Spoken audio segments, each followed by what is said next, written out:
আমি সুস্মিতা চক্রবর্তী, আপনাকে আমার চ্যানেলে আবারও স্বাগত। আজকে মূলত আমি দুটো বই নিয়ে কথা বলবো। দুটো বই আমি খুব সদ্য পড়ে শেষ করেছি। একটা কবিতার বই যেটা আমি লিটল ম্যাগাজিন মেলা থেকে সংগ্রহ করেছি, যেটা নন্দনে হচ্ছিল, এবং আরেকটি উপন্যাসিকা যেটা আমি লাইব্রেরি থেকে সংগ্রহ করে পড়েছি, যার ফলে আমার কাছে ওটার ফিজিক্যাল কপিটা নেই। তো প্রথমেই যে বইটা নিয়ে কথা বলবো সেটা হচ্ছে গিওম অ্যাপোলিনার কবিতা মাথায় নিয়ে শুলে। এটা মৃন্ময়দার লেখা বই, মৃন্ময় ভৌমিকের লেখা। এটা প্রকাশিত হয়েছে বিবস্বান সাহিত্য গোষ্ঠী থেকে। এটি একটি লিটল ম্যাগাজিন সংস্থা এবং আমি এটা নন্দনের লিটল ম্যাগাজিন মেলা থেকেই কিনেছি। মূলত শেষ দিন ওদের টেবিলে বইটি প্রিন্ট হয়ে আসে এবং বিকালের দিকে। তো আমি যথারীতি এই প্রচ্ছদটা দেখে, মানে এত মিনিমালিস্ট একটা সুন্দর প্রচ্ছদ এবং অপূর্ব সুন্দর ক্যালিগ্রাফি, তো আমার চোখটা টানে এবং আমি মানে পাতা উল্টে দেখি যে আচ্ছা নতুন বই, আর দু একটা কবিতা তখন পড়ে ভালোই লাগে, তো তখন সংগ্রহ করি বইটা। আর একটা কথা আমাকে দাদা যেটা বললো যে এই হ্যান্ডমেড পেপারের ওপর প্রিন্টিং এখন খুব একটা করা হয় না, বা এই ধরনের সংস্থা বিশেষ আর অবশিষ্ট নেই যারা হ্যান্ডমেড পেপারের ওপর প্রচ্ছদের এই ডিজাইনিংগুলো প্রিন্ট করে। তো সেদিক থেকে দেখতে গেলেও এটা সংগ্রহযোগ্য একটা বই। এবারে আসি কবিতায়। তা এইরকম অদ্ভুত নাম কেন, গিওম অ্যাপোলিনার কবিতা মাথায় নিয়ে শুলে? তাই গিওম অ্যাপোলিনা একজন ফরাসি কবি এবং সাহিত্যিক। তিনি অনেক নাটকও লিখেছেন এবং আমি যেটুকু তথ্য সংগ্রহ করলাম, আমি বিশেষ কিছু জানি না, আর নামটা উচ্চারণ ভুল করতে পারি কারণ ফরাসি উচ্চারণ। তো যেটুকু আমি ওই ইন্টারনেট থেকে পড়াশোনা করে বুঝলাম যে ইনি অনেক সুরিয়ালিস্ট লিটারারি ওয়ার্ক লিখেছেন এক সময়, এবং পরবর্তীকালে যে সুরিয়ালিস্ট মুভমেন্টের মুখ যারা আন্দ্রে বেতো অ্যান্ড অল, তো পরবর্তীকালে তারা ইনফ্লুয়েসড হন এবং মানে গিওম অ্যাপোলিনার সুরিয়ালিজমের একটা অবদান আছে।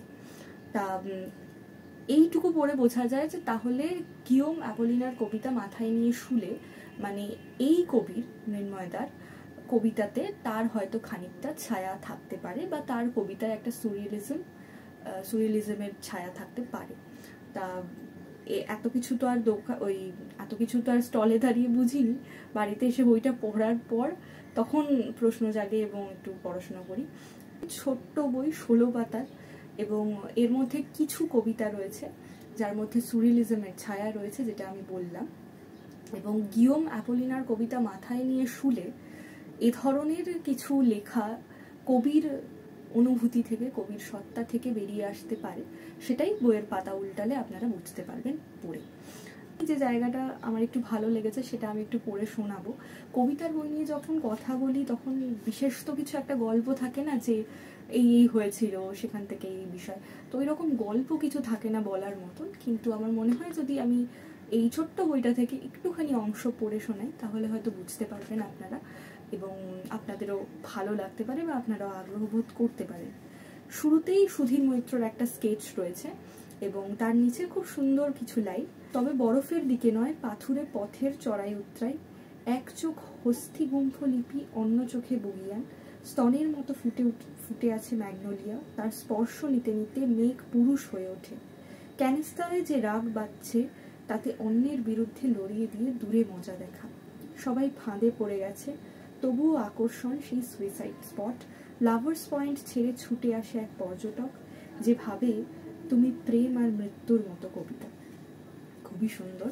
আমি আর কোনো কবিতা এখান থেকে পড়ে শোনাচ্ছি না, ভীষণই ছোট একটা বই, অবশ্যই সংগ্রহ করে পড়তে পারেন যাদের এই ধরনের কবিতার প্রতি আগ্রহ আছে বা ভালো লাগে। আর একটা কথা বলবো, অনেকেই কবিতা পড়েন না এবং হয়তো বলেন যে আমি কবিতা বুঝতে পারি না তাই পড়ি না। কবিতা মানে আমরাও যে সব বুঝতে পারি তা নয়, অনেক কিছুই আমরা এমন করি যেটা আমরা বুঝতে পারি না, কিন্তু সবসময় সব কিছু যে বুঝতেই হবে, একেবারে একটা করে মানে বের করতেই হবে এরকম তো কোনো কথা নেই। যদি ভালো লাগে, পাতা উল্টে মনে হয়, যে কোনো কবিতার বই, এটার ক্ষেত্রে বলছি না শুধুমাত্র, যে কোনো কবিতার বই যদি হাতে নিয়ে পাতা উল্টে 2-4 লাইন পড়ে মনে হয় যে ভালো লাগছে, আর যদি সংগ্রহ করা সম্ভব হয় তাহলে সংগ্রহ করতে তো আমি কোনো ক্ষতি দেখি না। কারণ কবিতা পড়ে সব মানে বার করতেই হবে এমন কোনো প্রয়োজনীয়তা আমি সবসময় অনুভব করি না। আমি নিজেও মানে কবিতার বই, বা আমি নিজেও যখন বই টই কিনি তখন খুব বেশি সাজেশন নিয়ে গিয়ে বই কিনি এরকম তো নয়। আমি লিটল ম্যাগাজিনের কবিতার বই আগে অনেক পড়েছি কলেজের সময়, এবং সেগুলো কোনো সাজেশন ছাড়াই ওই পাতা উল্টে দেখে হয়তো লেখাটা আমার 2-4 লাইন ভালো লাগলো এবং হয়তো আমি কিনতে পারবো, তো তখন আমি বইটা সংগ্রহ করলাম। এভাবেই বই পড়তে হয় বা এভাবেই বই সংগ্রহ করতে হয়। ভালো লাগলে পড়তে ক্ষতি কি, এটাই হচ্ছে বিষয়। একটু আগেই বিকেলে ভোরের ফুল বইটা পড়ছিলাম, শুরু করেছি সদ্য আজকেই পড়া শুরু করেছি।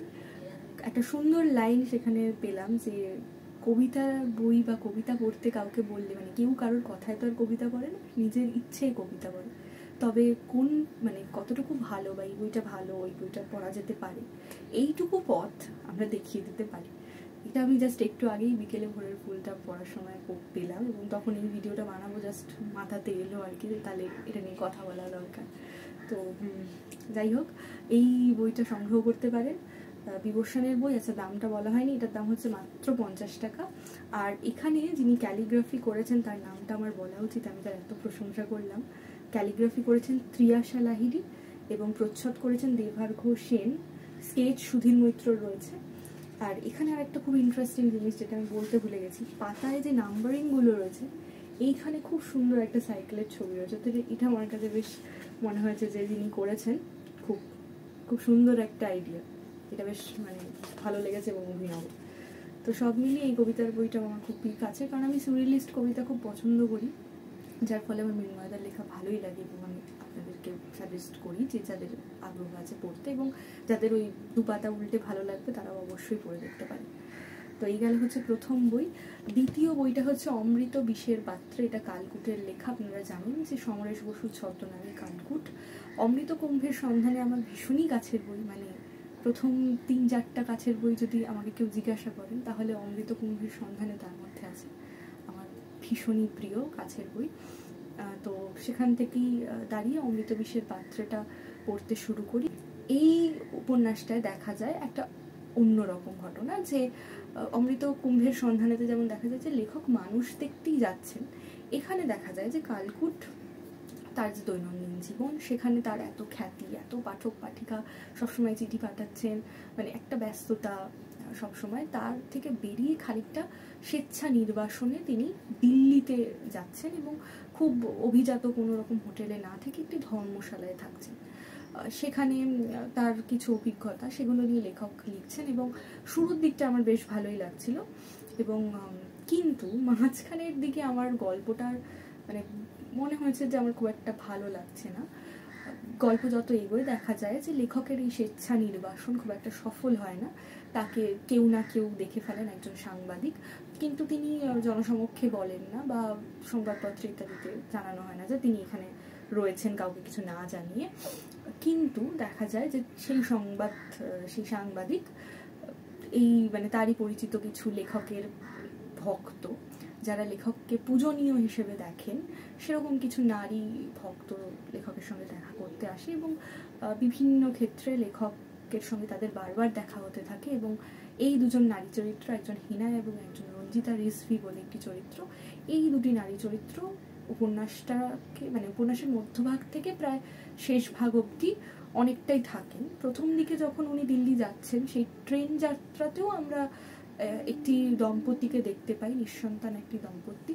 তো সেই ট্রেন যাত্রার বর্ণনা বা সেখানে লেখকের অভিজ্ঞতাগুলো আমার মানে বেশ ভালোই লেগেছে, কিন্তু ওই মধ্যভাগ থেকে একটা পর্যায়ে গিয়ে আমার মনে হয়েছে যে এই জায়গাগুলো একটু মানে বেশি টেনে বড় করা হয়েছে বলে আমার মনে হয়েছে।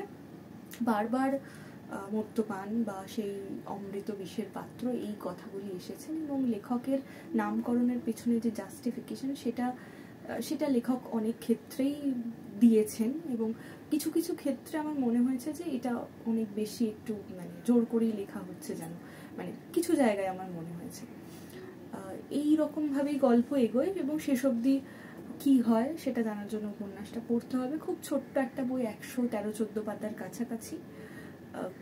মূলত লেখকের স্বেচ্ছা নির্বাসন, মানে তার চাহিদা এটা হওয়া সত্ত্বেও তাকে মানুষ ঘিরে ধরছে, তিনি মানে জড়িয়ে পড়ছেন তার মানে অন্যান্য মানুষজনের অনুভূতিগুলোর সঙ্গে, তাদের জীবন, এই দুটি নারীর জীবন অনেকটাই দেখানো হয়, এবং সেখানে মানে কিছু কিছু জায়গা খুব খুবই অনুভূতিপ্রবণ। সর্বোপরি উপন্যাসটাকে দেখতে গেলে মানে আমার আসলে সব কিছুর মধ্যে থেকেই একটা ভালোগুলোকে বেছে নেওয়ার এমনই অভ্যেস হয়েছে যে আমি খারাপ বাঁচতে খুব মানে কষ্ট পাই, মানে কষ্ট হয় আর কি খারাপগুলোকে বের করতে।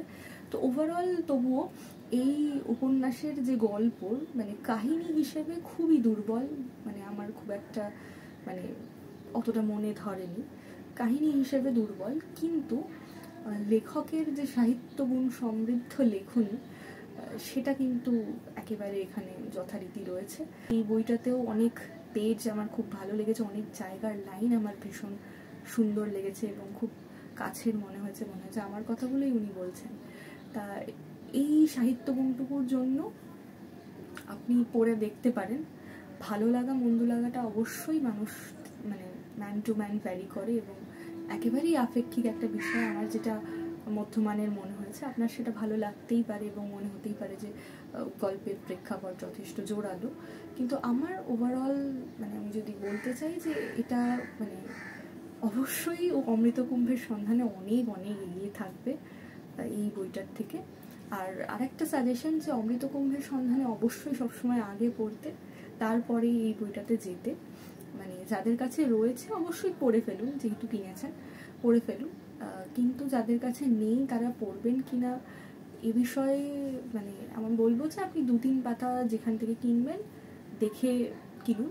সাহিত্যগুণ আছে অবশ্যই, কিছু লাইন কিছু জায়গা লেখকের অনুভূতি, যে সূক্ষ্ম অনুভূতি কালকুটের রয়েছে মানুষ দেখার, সেটা এখানেও রয়েছে, আপনি সেটুকু পাবেন। আর কোনো বই খারাপ নয়, কোনো বই থেকে আপনি কিছুই পাবেন না এমন হয় না। আমি আগেও বললাম যে খারাপ বাছা আমার জন্য খুব কষ্টকর হয়ে যায় মাঝে মাঝে, কিন্তু তবুও মানে কিছু পাবেন, কিন্তু যতটা আপনি অমৃতকুম্ভের সন্ধানে পাবেন ততটা কিন্তু এখানে পাবেন না। তো সেই অনুযায়ী বইটা পড়ে দেখতে পারেন।